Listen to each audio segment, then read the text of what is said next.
profound positive transformation in the last 10 years. The people of India are looking ahead to the future with hope and optimism. With the blessings of the people, when our government, under the visionary and dynamic leadership of Honorable Prime Minister Shri Narendra Modi, assumed office in 2014, the country was facing enormous challenges. With Sabka Saath, Sabka Vikas as its mantra, the government overcame those challenges in right earnest. Structural reforms were undertaken. Pro-people programs were formulated and implemented promptly. Conditions were created for more opportunities for employment and entrepreneurship. The economy got a new vigor. The fruits of development started reaching the people at scale. The country got a new sense of purpose and hope. Naturally, the people blessed the government with a bigger mandate. In the second term, our government, under the leadership of Honorable Prime Minister, doubled down on its responsibilities to build a prosperous country with comprehensive development of all people and all regions. Our government strengthened its mantra to Sabka Saath, Sabka Vikas and Sabka Vishwas. Our development philosophy covered all elements of inclusivity, namely social inclusivity through coverage of all strata of the society, and geographical inclusivity through development of all regions of the country. With the whole of nation approach of Sabka Prayas, the country overcame the challenges of once-in-a-century pandemic, took long strides towards Atmanirbhar Bharat, committed to Panch Pran, and laid solid foundations for the Amrit Kal. As a result, our young country has high aspirations, pride in its present, and hope and confidence for a bright future. We expect that our government, based on its stupendous work, will be blessed again by the people with a resounding mandate. Inclusive development and growth. Our humane and inclusive approach to development is a marked and deliberate departure from the earlier approach of provisioning up to village level. Development programs were thus provisioned. In the last 10 years, however, have targeted each and every household and individual through housing for all, Har Ghar Jal, electricity for all, cooking gas for all, bank accounts and financial services for all in record time. The worries about food have been eliminated through free ration for 80 crore people. Minimum support prices for the produce of Annadata are periodically increased appropriately. These and the provision of basic necessities have enhanced real income in the rural areas. Their economic needs could be addressed, thus spurring growth and generating jobs. Social justice. Our government is working with an approach to development that is all-round, all-pervasive, and all-inclusive. Sarvangin, Sarvasparshi, or Sarvasamaveshi. It covers all castes and people at all levels. We are working to make India a Vikasit Bharat by 2047.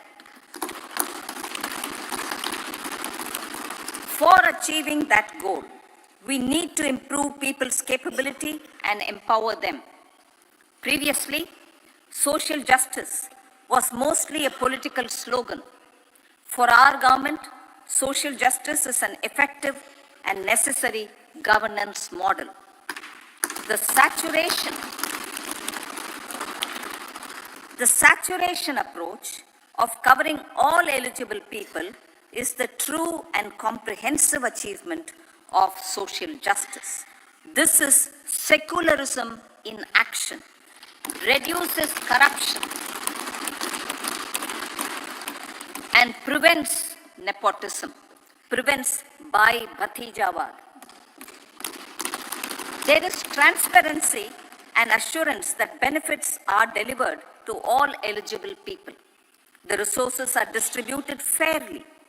All, regardless of their social standing, get access to opportunities. We are addressing systemic inequalities that had plagued our society. We focus on outcomes and not on outlays so that the social economic transformation is achieved.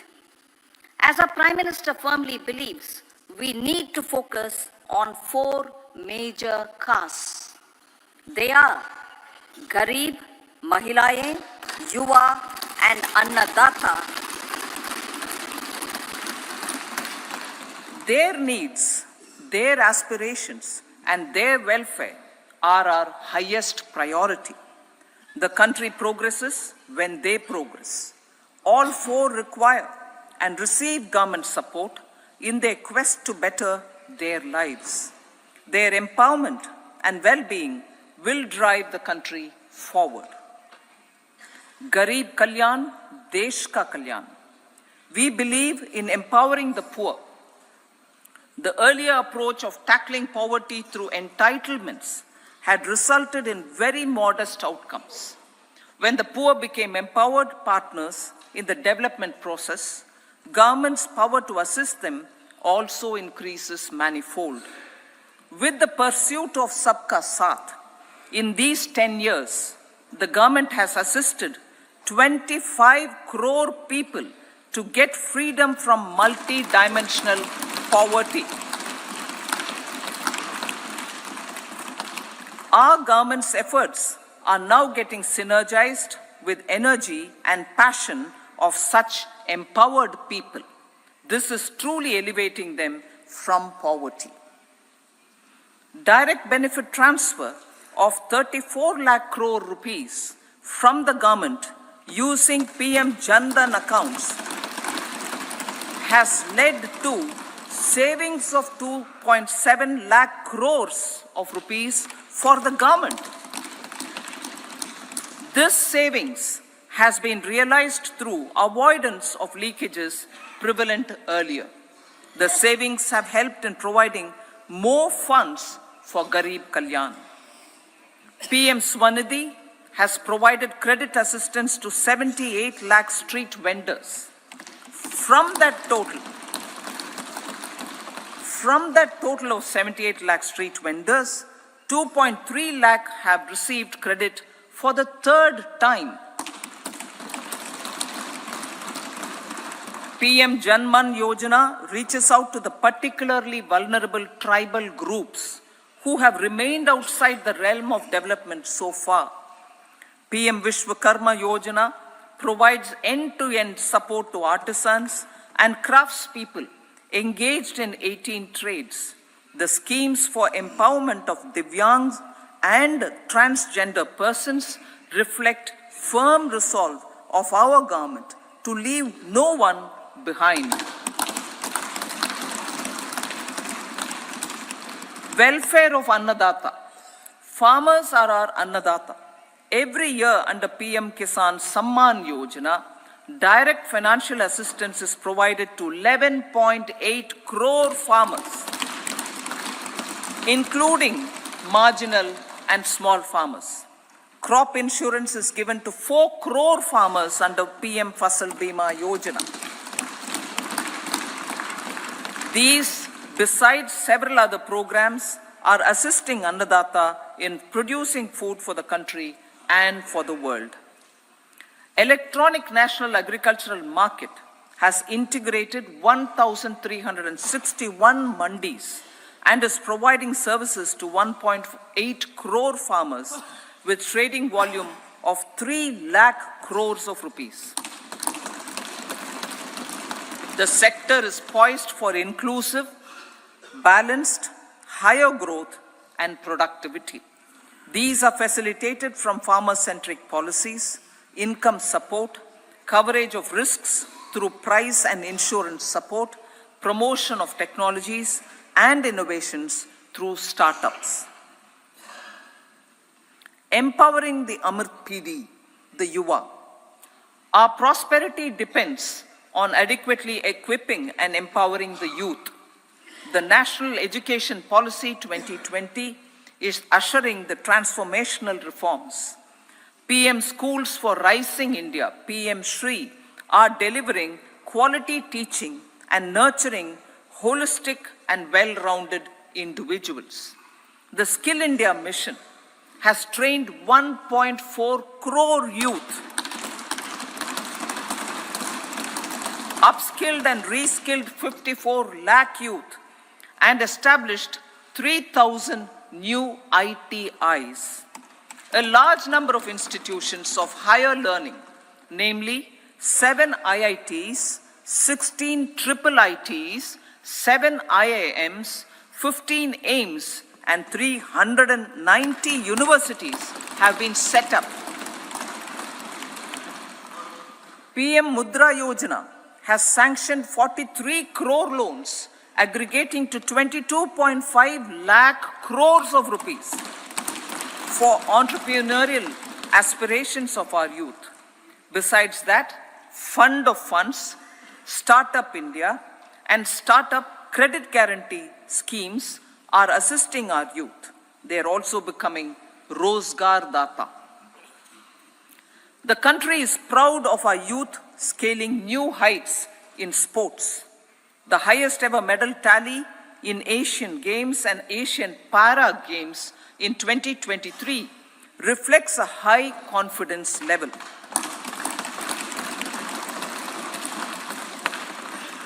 Chess prodigy and our #1 ranked player Pragnananda put up a stiff fight against the reigning world champion Magnus Carlsen in 2023. Today, India has over 80 chess grandmasters compared to little over 20 in 2010. Momentum for Nari Shakti. The empowerment of women through entrepreneurship, ease of living, and dignity for them has gained momentum in these 10 years. 30 crore Mudra Yojana loans have been given to women entrepreneurs. Female enrollment in higher education has gone up by 28% in 10 years.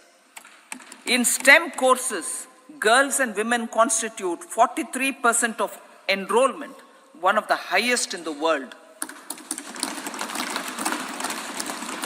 All these measures are getting reflected in the increasing participation of women in workforce. Making triple talaq illegal, reservation of 1/3 seats for women in the Lok Sabha and state assemblies, and giving over 70% houses under PM Awas Yojana in rural areas to women, and giving over 70% houses under PM Awas Yojana in rural areas to women as sole or joint owners have enhanced their dignity. Exemplary track record of governance, development, and performance. Besides delivering on high growth in terms of gross domestic product, the government is equally focused on a more comprehensive GDP, that is, governance, development, and performance. Our government has provided transparent, accountable, people-centric, and prompt, trust-based administration with citizen-first and minimum government, maximum governance approach. The impact of all-round development is discernible in all sectors. There is macroeconomic stability, including in the external sector. Investments are robust. The economy is doing well. People are living better and earning better, with even greater aspirations for future. Average real income of the people has increased by 50%. Inflation is moderate. People are getting empowered, equipped, and enabled to pursue their aspirations. There is effective and timely delivery of programs and of large projects. Economic management. The multi-pronged economic management over the past 10 years has complemented people-centric, inclusive development. Following are some of the major elements. 1. All forms of infrastructure, physical, digital, or social, are being built in record time.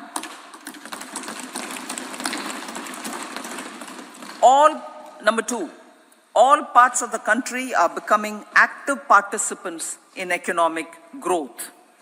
Number 3, digital public infrastructure, a new factor of production in the 21st century, is instrumental in formalization of the economy. Number 4, goods and services tax has enabled one nation, one market, one tax. Tax reforms have led to deepening and widening of tax base. Number 5, strengthening of the financial sector has helped in making savings, credit, and investments more efficient. Number 6, GIFT, IFSC, and the Unified Regulatory Authority, IFSCA, are creating a robust gateway for global capital and financial services for the economy. Number 7, proactive inflation management has helped keep inflation within the policy band. Now the global context, Honorable Speaker, sir. Geopolitically, global affairs are becoming more complex and challenging with wars and conflicts. Globalization is being redefined with reshoring and friendshoring, disruption and fragmentation of supply chains, and competition for critical minerals and technologies. A new world order is emerging after the COVID pandemic. India assumed the G20 presidency during very difficult times for the world. The global economy was going through high inflation, high interest rates, low growth, very high public debt, low trade growth, and climate changes. The pandemic has led to a crisis of food, fertilizer, fuel, and finances for the world, while India successfully navigated its way. The country showed the way forward and built consensus on solutions for those global problems. The recently announced India-Middle East-Europe economic corridor is a strategic and economic game changer for India and others. In the words of Honorable Prime Minister, the corridor, and I quote, will become the basis of world trade for hundreds of years to come, and history will remember that this corridor was initiated on Indian soil, unquote. Vision for Vikasit Bharat. Our vision for Vikasit Bharat is that of prosperous Bharat in harmony with nature, with modern infrastructure, and providing opportunities for all citizens and all regions to reach their potential. With confidence arising from strong and exemplary track record of performance and progress, earning Sabka Vishwas, the next 5 years will be years of unprecedented development and golden moments to realize the dream of developed India by 2047. The trinity of demography, democracy, and diversity backed by Sabka Prayas has the potential to fulfill aspirations of every Indian. As Honorable Prime Minister in his Independence Day address to the nation mentioned, I quote, "There is no dearth of opportunities, as many opportunities as we want. The country is capable of creating more opportunities. Sky is the limit," unquote. Strategy for Amrit Kal. Our government will adopt economic policies that foster and sustain growth, facilitate inclusive and sustainable development, improve productivity, create opportunities for all, help them enhance their capabilities, and contribute to generation of resources to power investments and fulfill aspirations. Guided by the principle, reform, perform, and transform, the government will take up next generation reforms and build consensus with the states and stakeholders for effective implementation. It is an important policy priority for our government to ensure timely and adequate finances, relevant technologies, and appropriate training for the micro, small, and medium enterprises, MSMEs, to grow and also compete globally. Orienting the regulatory environment to facilitate their growth will be an important element of this policy mix. Aligning with the Panchamrit goals, our government will facilitate sustaining high and more resource-efficient economic growth. This will work towards energy security in terms of availability, accessibility, and affordability. For meeting the investment needs, our government will prepare the financial sector in terms of size, capacity, skills, and regulatory framework. Aspirational Districts Program. Our government stands ready to assist the states in faster development of aspirational districts and blocks, including generation of ample economic opportunities. Development of the East. Our government will pay utmost attention to make the eastern region and its people a powerful driver of India's growth. PM Awas Yojana Gramin. Despite the challenges due to COVID, implementation of PM Awas Yojana Gramin continued, and we are close to achieving the target of 3 crore houses.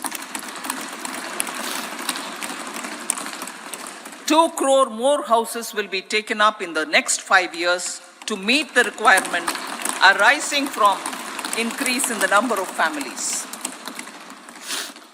Rooftop solarization and Muft Bijli. Through rooftop solarization, 1 crore households will be enabled to obtain up to 300 units free electricity every month. This scheme follows the resolve of Honorable Prime Minister on the historic day of consecration of Sri Ram Mandir in Ayodhya. Following benefits are expected. Savings up to 15 to 18,000 rupees annually for households from free solar electricity and selling the surplus to the distribution companies. Charging of electric vehicles. Entrepreneurship opportunities for a large number of vendors for supply and installation. Employment opportunities for the youth with technical skills in manufacturing, installation, and maintenance. Housing for middle class. Our government will launch a scheme to help deserving sections of the middle class, and I quote from Honorable Prime Minister's words, living in rented houses or slums or chawls and unauthorized colonies, unquote, to buy or build their own houses. Medical colleges. Several youth are ambitious to get qualified as doctors. They aim to serve our people through improved healthcare services. Our government plans to set up more medical colleges by utilizing the existing hospital infrastructure under various departments. A committee for this purpose will be set up to examine the issues and make relevant recommendations. Cervical cancer vaccination. Our government will encourage vaccination for girls in the age group of 9 to 14 years for prevention of cervical cancer. Maternal and child health care. Various schemes for maternal and child care will be brought under one comprehensive program for synergy in implementation. Upgradation of Anganwadi centers under Saksham Anganwadi and Poshan 2.0 will be expedited for improved nutrition delivery, early childhood care and development. The newly designed U-Win platform for managing immunization and intensified efforts of Mission Indradhanush will be rolled out expeditiously throughout the country. Ayushman Bharat. Healthcare cover under Ayushman Bharat scheme will be extended to all ASHA workers, to all Anganwadi workers and helpers. Agriculture and food processing. The efforts of value addition in agriculture sector and boosting farmers' incomes will be stepped up. Pradhan Mantri Kisan Sampada Yojana has benefited 38 lakh farmers and generated 10 lakh employment. Pradhan Mantri Formalization of Micro Food Processing Enterprises Yojana has assisted 2.4 lakh SHGs and 60,000 individuals with credit linkages. Other schemes are complementing the efforts for reducing post-harvest losses and improving productivity and incomes. For ensuring faster growth of the sector, our government will further promote private and public investment in post-harvest activities, including aggregation, modern storage, efficient supply chains, primary and secondary processing and marketing and branding. Nano DAP. After the successful adoption of nano urea, application of nano DAP on various crops will be expanded in all agroclimatic zones. Atmanirbhar Oil Seeds Abhiyan.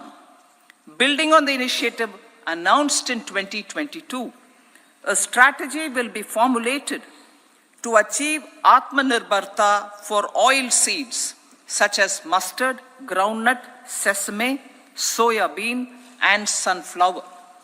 This will cover research for high-yielding varieties, widespread adoption of modern farming techniques, market linkages, procurement, value addition, and crop insurance. Dairy development.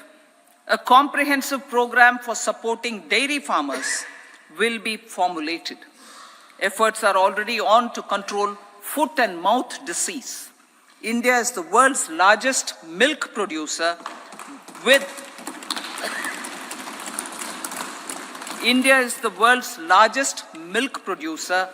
but with low productivity of milch animals. The program will be built on the success of existing schemes such as Rashtriya Gokul Mission, National Livestock Mission, and infrastructure development funds for dairy processing and animal husbandry. Matsya Sampada.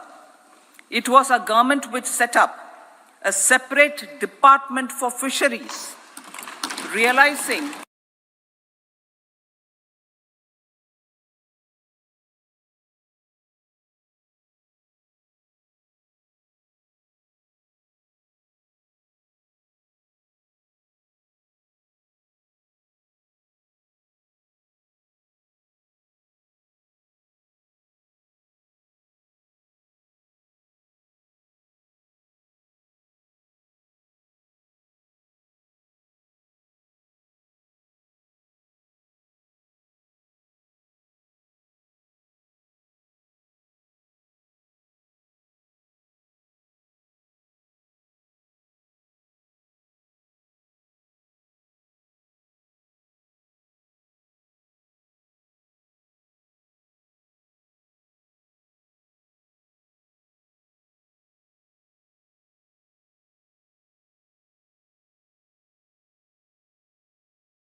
crore rupees will be established with 50-year interest-free loan provided.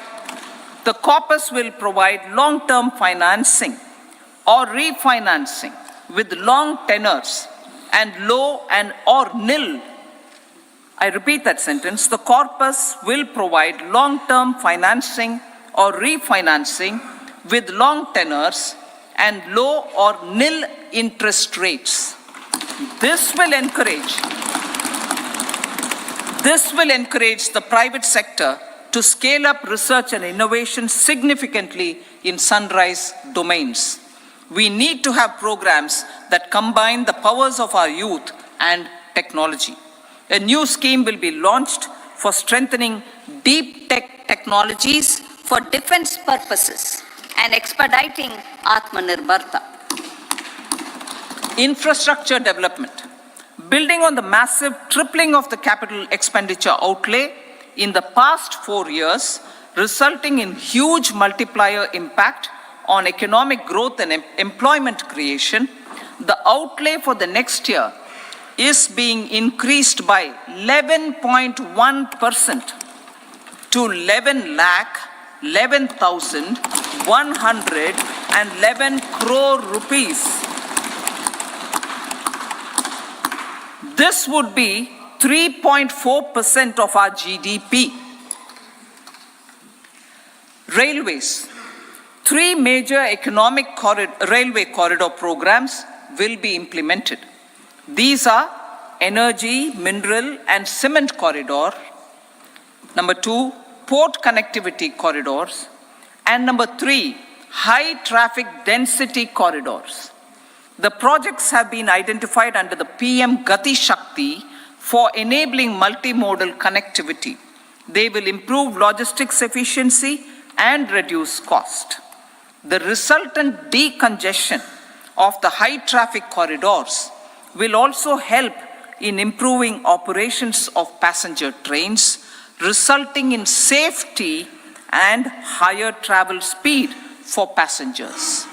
Together with dedicated freight corridors, these 3 economic corridor programs will accelerate our GDP growth and reduce logistic costs.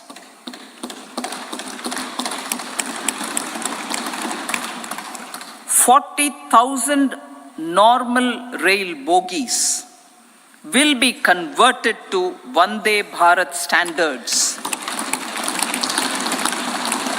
to enhance safety, convenience and comfort of passengers.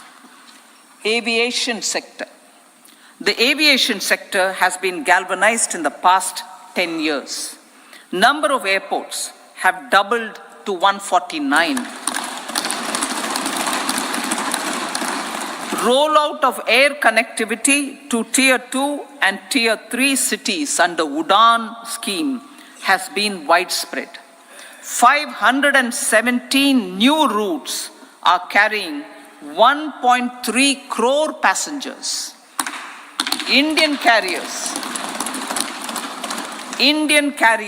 have proactively placed orders for over 1,000 new aircrafts.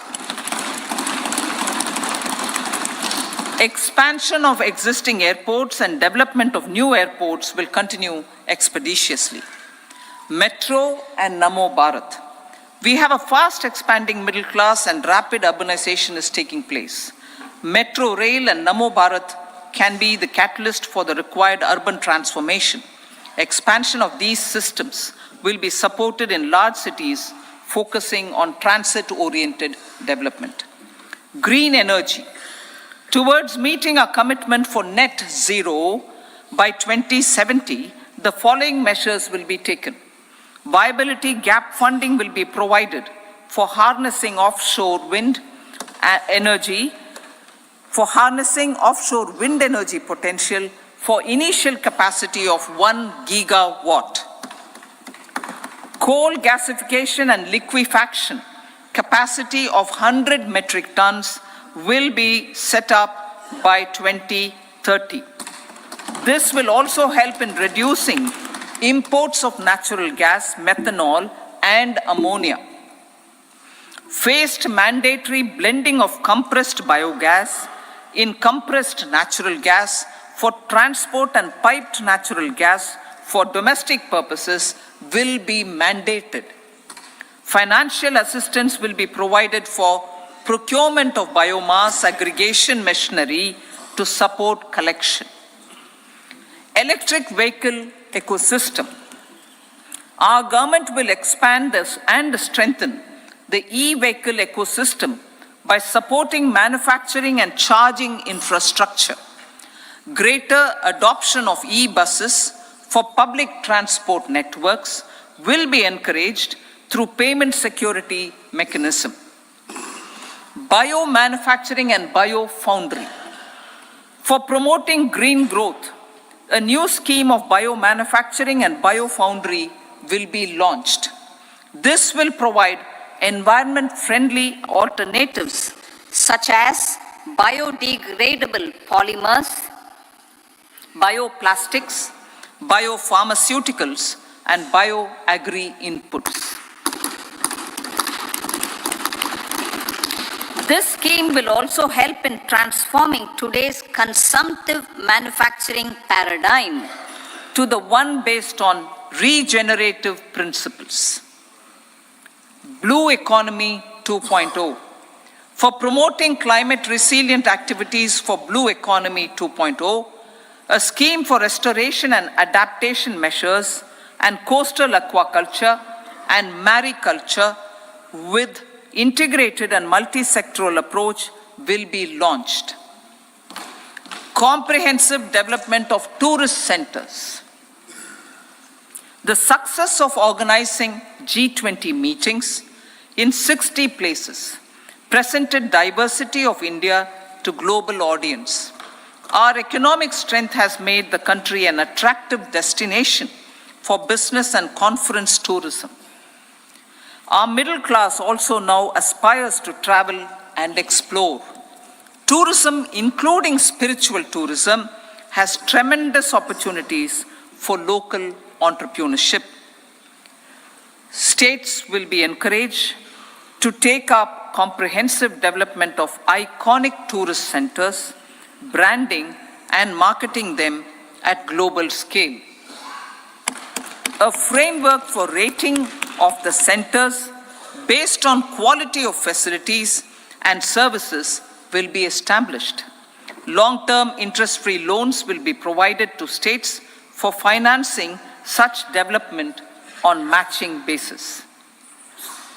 To address the emerging fervor for domestic tourism, Honorable Speaker, sir, projects for port connectivity, tourism infrastructure, and amenities will be taken up on our islands, including Lakshadweep. This will help in generating employment also. Promoting investments. The FDI inflow during 2014 to 23 was $596 billion US, marking a golden era. That is twice the inflow during 2005 to 14. For encouraging sustained foreign investment, we are negotiating bilateral investment treaties with our foreign partners in the spirit of First Develop India. FDI is First Develop India. Reforms in the states for Vikasit Bharat. Many growth and development enabling reforms are needed in the states for realizing the vision of Vikasit Bharat. A provision of 75,000 crore rupees as 50-year interest-free loan is proposed this year to support those milestone-linked reforms by the state governments. Societal changes. The government will form a high-powered committee for an extensive consideration of the challenges arising from fast population growth and demographic changes. The committee will be mandated to make recommendations for addressing these challenges comprehensively in relation to the goal of Vikasit Bharat. Amrit Kal as Kartavya Kal.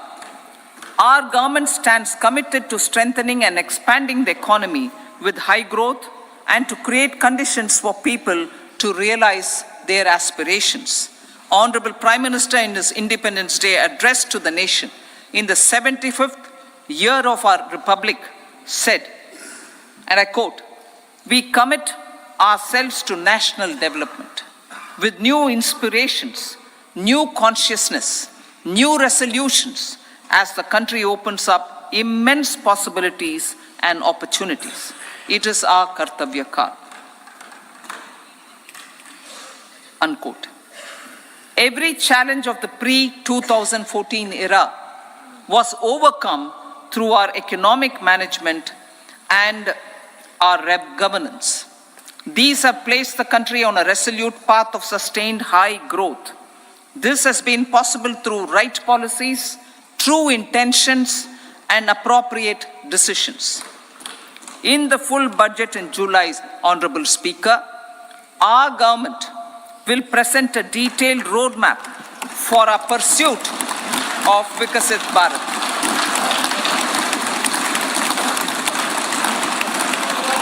Revised estimates of 2023-24. The revised estimate of the total receipts other than borrowings is 27.56 lakh crores of rupees, of which the tax receipts are 23.24 lakh crore rupees. The revised estimate of total expenditure is 44.90 lakh crore rupees.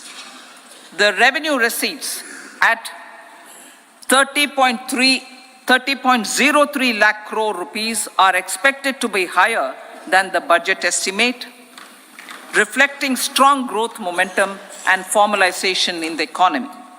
The revised estimate of the fiscal deficit is 5.8% of GDP, improving on the budget estimate, notwithstanding moderation in the nominal growth estimates.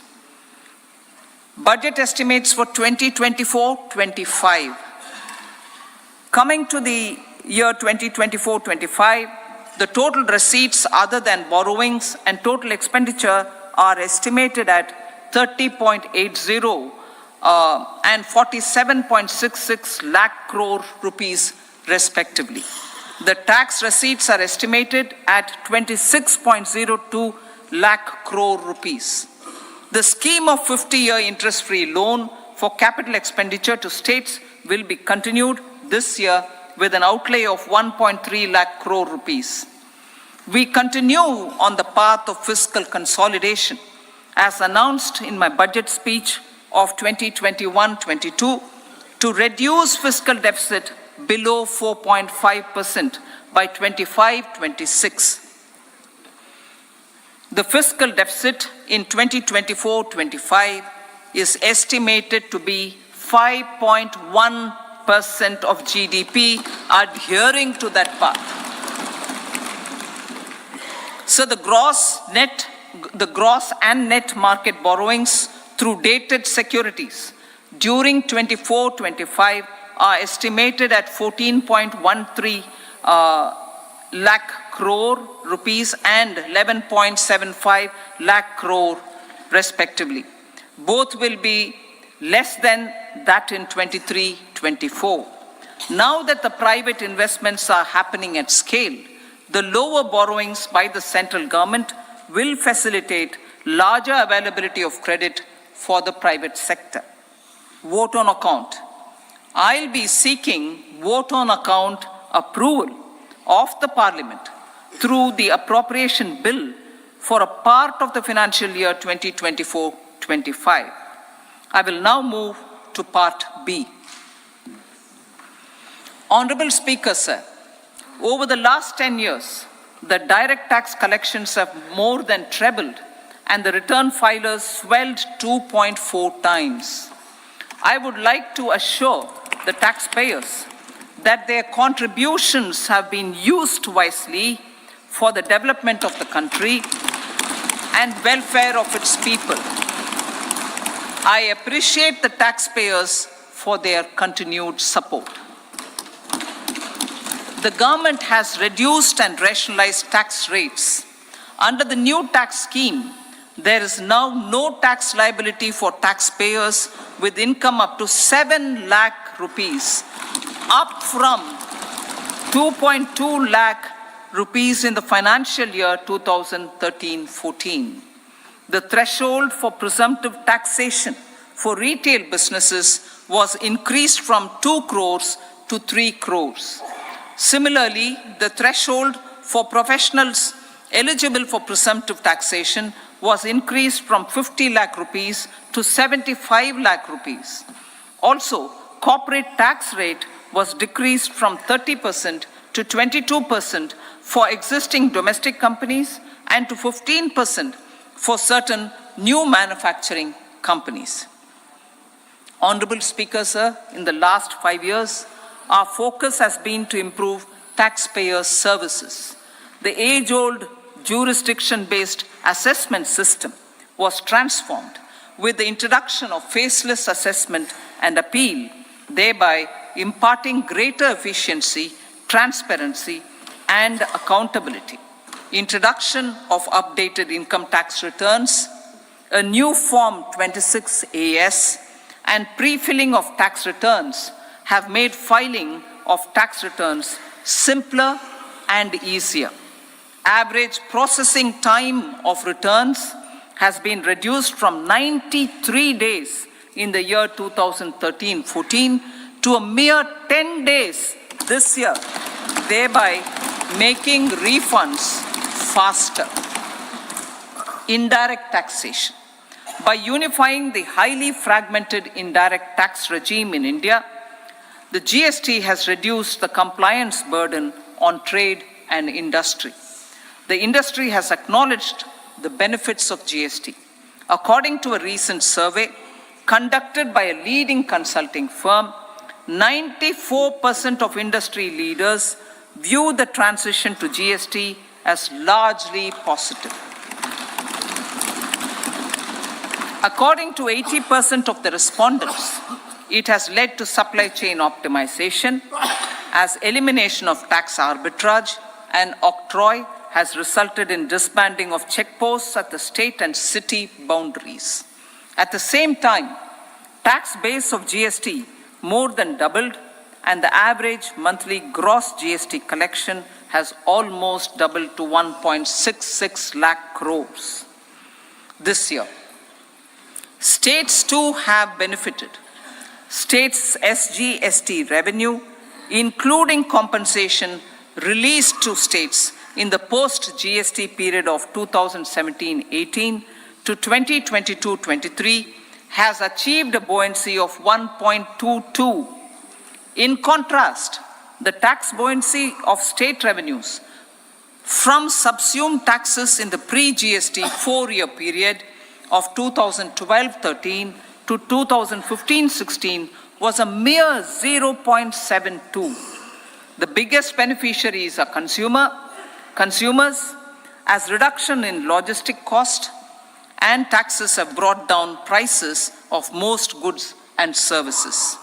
We have taken a number of steps in customs to facilitate international trade. As a result, the import release time declined by 47% to 71 hours at inland container depots, by 28% to 44 hours at air cargo complexes, and by 27% to 85 hours at seaports over the last 4 years since 2019, when the national time release studies were first started. Tax proposals. As for tax proposals, in keeping with the convention, I do not propose to make any changes relating to taxation and propose to retain the same tax rates for direct and indirect taxes, including import duties. However, certain tax benefits to startups and investments made by sovereign wealth or pension funds, as also tax exemption on certain income of some IFSC units, are expiring on 31/3/2024. To provide continuity in taxation, I propose to extend the date to 31/3/2025. Moreover, in line with our government's vision to improve ease of living and ease of doing business, I wish to make an announcement to improve taxpayers' services.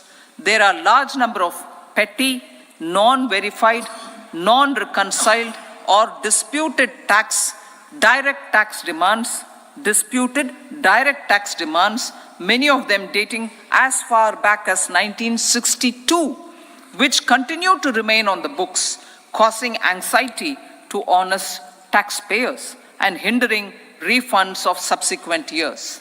Honorable Speaker, sir, I propose to withdraw such outstanding direct tax demands up to 25,000 rupees pertaining to the period up to financial year 2009-10 and up to 10,000 rupees for financial years 2010-11 to 2014-15. This is expected to benefit about 1 crore taxpayers. 1 crore taxpayers would benefit out of this. Economy then and now. In 2014, when our government assumed the reins, the responsibility to mend the economy step by step and to put the governance systems in order was enormous. The need of the hour was to give hope to the people, to attract investments, and to build support for the much needed reforms. The government did that successfully, following our strong belief of nation first.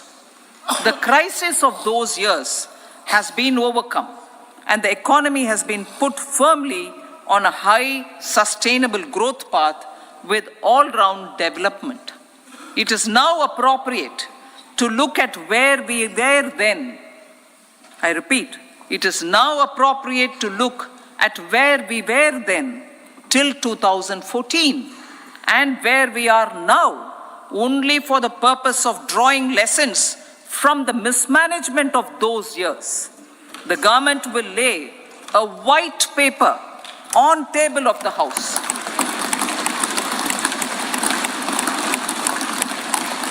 The exemplary track record of governance, development and performance, effective delivery and Jan Kalyan has given the government trust, confidence and blessings of the people to realize whatever it takes, the goal of Vikasit Bharat with good intentions, true dedication and hard work in the coming years and decades.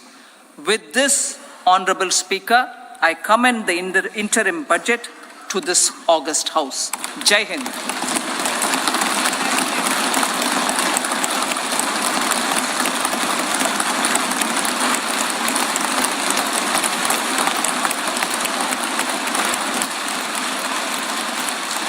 Item number 2 Shrimati Nirmala Sitharaman ji.